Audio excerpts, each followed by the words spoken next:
I'm Ashton Addison from BlockWest Capital for Investment Pitch Media and the Crypto Coin Show.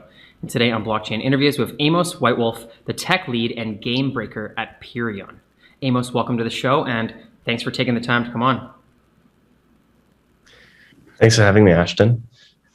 You're very welcome. Let's dive straight into it. Blockchain is merging with NFTs, esports, so much functionality in the real world as well. And Perion is putting their hands deep into this sector, and I think something revolutionary is coming out of it, and it's getting competitive as well. Innovative, but there are a lot of people working on this in the space, and I know Perion is doing something special though. So I would love to kick off our conversation, Amos, if you could give an overview of Perion, what Perion is focused on, and then we'll sort of dive into those details. So Perion is a NFT gaming organization, and our goal is essentially to have the most skilled gamers in the world to be in the play to earn space, creating the best content so that we can train new people within our community to be extremely highly skilled gamers and give all of those people the opportunity to be economic champions in their respective communities. So we give them the best NFT gaming assets. And what that means is, like, in traditional gaming, you have like a bronze scimitar, and then the best weapon would be maybe like a dragon scimitar or something along those lines. So we give the most skilled gamers the absolute best NFTs in the space so that they can earn essentially supernormal returns compared to all of the kind of other NFT gaming organizations, guilds in the space, which might kind of go for a higher quantity of people, say maybe 5,000 scholars, 6,000 scholars, but all of those scholars will be given less expensive and less kind of useful NFTs to earn, and they just kind of earn like a base kind of rate compared to the gamers that we have in Perion working with us that will earn a much higher rate. So last time we did like statistics on how that kind of looked. The average Perion scholar was earning 3.86 times the average scholar rate, which at the time was like, I think it was around like 800 USD per month, which is huge, especially in like the developing world, developing countries. Since SLP has kind of come down because of Axie's, the whole space has been slowing down just slightly. Our scholars are now earning around kind of like 300 US a month. But the thing about that is, like, if their average monthly income is normally around $500 US per month, that's for an entire day's work every single day. With us, they're playing for maybe like 2-3 hours a day. Definitely. Wow. Interesting background, Amos. Thank you for sharing that. And you're right. There's a little bit of context to bring there. I feel like esports, at least moving to North America to more professional level and where there's a lot of money involved, really hasn't even been around for that long. You know, in the last few years, a lot of esports teams were sort of popping up around North America. It's of course been more popular in Asia and around the world for a little bit longer. But it seems like it was only recently when esports players could earn like a living wage in North America and play games for a living. And now introducing NFTs and DAOs into the equation, not too far after, you know, they were just able to make money. I feel like this is a reinvention of the same thing with more ownership and you know, accountability and responsibility for the gamers to actually own the assets that they have. But that's interesting that you mentioned about the amount of money that they're making in developing countries. That could definitely be enough. But in North America, you may not be able to have that much just gaming besides having another salary.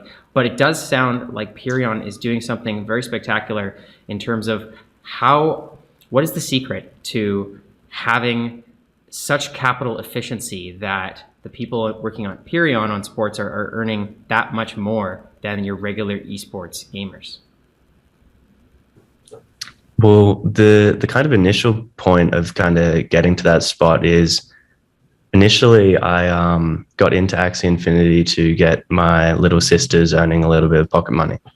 And then to kind of get them into that stage, I wanted to understand the game so I could then teach them how to play, and then they would be able to earn some pocket money.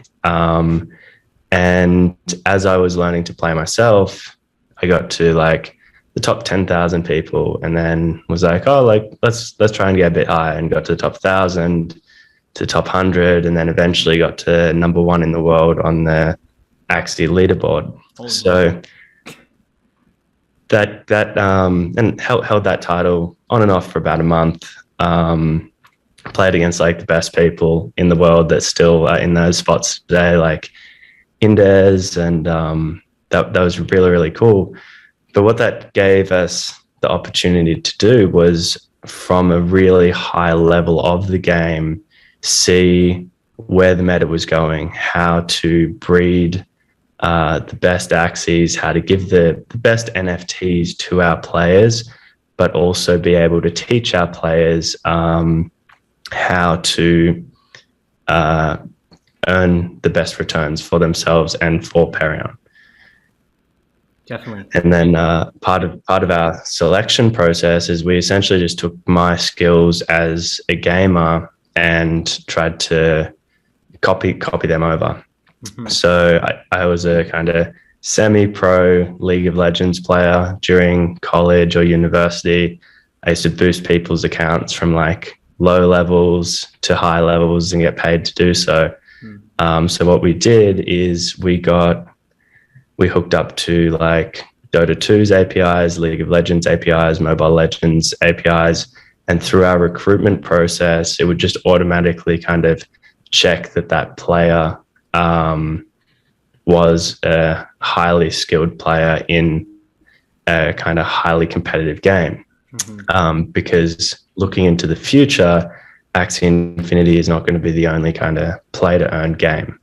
So we wanted players that would be versatile and be able to jump from one game to the next, to essentially be able to break one game to the next, or find the best way that they can earn in each of those games, and we can support them to do that. Mm-hmm. Very cool. And Amos, with Perion right now, are you working with just specific play to earn games like Axie, or are there other games that are already being worked on, or where's that at? Yeah, so we're invested in probably around 10 games at the moment, from kind of Axie Infinity, Zedrun, Ember Sword. We're really interested in Sin City. And kind of how we see things happening is we will invest in games early and ideally be able to help them with their economic structures for scale and for longevity within their game, because we're in a really like new space. We've had kind of one game, Axie Infinity, have incredible success. We've had other ones try and make like very, very small mistakes and have that ruin their entire economy. So when you're having like hundreds of thousands of people playing your game, this hasn't really been experienced in DeFi for really, really early stage projects, because in DeFi you might have 5,000 people at the start using that product, and making a mistake or there being a hack is like you can remedy that situation because there's not so many people burned, not so many people hurt. But with these kind of NFT blockchain games, you're having like so many users coming in so quickly, all expecting a return, and like one mistake on the economic side, one mistake, one hack, one small thing just ruins it for the entire community, and it's very, very difficult to come back from. Mm-hmm. Definitely. Great points, Amos. And with those games and with Perion, if I understand correctly, it's a DAO that is investing into the high-level players. Can you talk more about the investor side? Can anybody start contributing? How do they get their returns? Maybe we can talk about that. Yeah, cool. So anyone can invest in the Perion token. It's called Perion credits, PERC. And as we build the DAO, we will be building a DAO. This DAO will automatically take all of the funds from all of the gamers, put them through multiple pools, which will be like Gnosis safes, and then we'll have a separate DAO called a game DAO, and this will be the mechanism for distributing rewards to people that hold Perion credits. And the reason we do it in this particular way is because our whole organization is for gamers, by gamers. We'll also distribute rewards in a gamified fashion. So you could imagine that you would stake your Perion credits in a Perion NFT, and maybe the NFT is, say, the ticket, and the Perion credits is like your ammunition or your energy to play that particular game. Mm-hmm. Once a month, you have like an opportunity to jump into this game, play this game to the best of your ability, or rent out that opportunity to a highly skilled gamer like a scholar to earn that return for you. If you get to maybe level 1, you will get very little rewards of the percentage that the DAO is going to be giving to you based on the amount you're staking. But if you get to level 30, you'll get the maximum amount of rewards available to you. Mm-hmm. Very cool. And you mentioned there you're already working with 10 games, and it is very early on. Maybe you can talk about some of the future plans. Are you planning on working with as many games as possible, or a select few, and you'll just move, and when games become unprofitable, then they're dropped? How are those decisions made? Yeah, so we like to, during our kind of funding round, we talked to a lot of investors. We noticed we've done a lot of research on like different guilds in the space, and we see a lot of them doing the spray and pray technique, where they're essentially investing in every single game that's possibly coming through and not putting a whole lot of effort into those particular games, unless they do become much more successful. So we really like the idea of keeping that portfolio quite small, really easy to kind of manage, but very, very high conviction. So because that's the other thing here is like you're not only investing, but you're building out an entire community that also plays that game, which involves like content for that game, training them up in that game, streamers, assets, balancing things, and constantly finding out the ways that you can actually make returns within that game. And for each of those specific games, that almost takes like a mini team to do that. So that's why we'll be investing in much fewer games, but we'll invest with very, very high conviction, and we'll have players in all of those games. Yeah, I like that approach.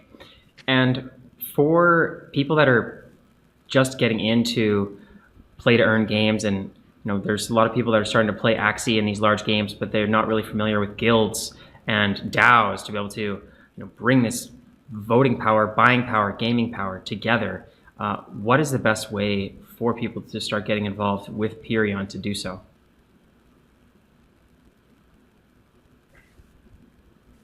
So the best way would be to jump on our Twitter, jump into our Discord, see what's happening in our Discord. If you aren't kind of quite skilled enough of a gamer, to be one of Perion's kind of scholars. There's plenty of other ways to get involved, and watching our kind of streamers on Twitch and all those other places is definitely how you'd be able to get involved. And I think the other thing about like Perion is like we love where this future is going, and we want to be in a space where we can actually also influence where this space is going. So again, back to getting out there, we've got some awesome ideas on how this space can go and what kind of games are going to fit into economic models that we already use today that are potentially getting old, or economic models that aren't just very, very complex pyramid schemes like some people would say Axie is. So yeah. Definitely. Thank you so much, Amos, for coming on and explaining all of this about play-to-earn games, guilds, and the DAOs behind them. I think there's a lot for everybody to learn, especially people that are in cryptocurrency, DeFi, digital asset investments that see the potential of where the gaming industry and GameFi is going to go in the very near future, and trying to grasp all of this so quickly. I really do appreciate laying this all out for us. I will leave those links to the Twitter and the social medias for Perion that you mentioned in the description box below as well. And all the best with all these games in the guild moving forward. Let's definitely follow up in the near future. Thanks, Ashton. Super exciting space, and was a really great conversation.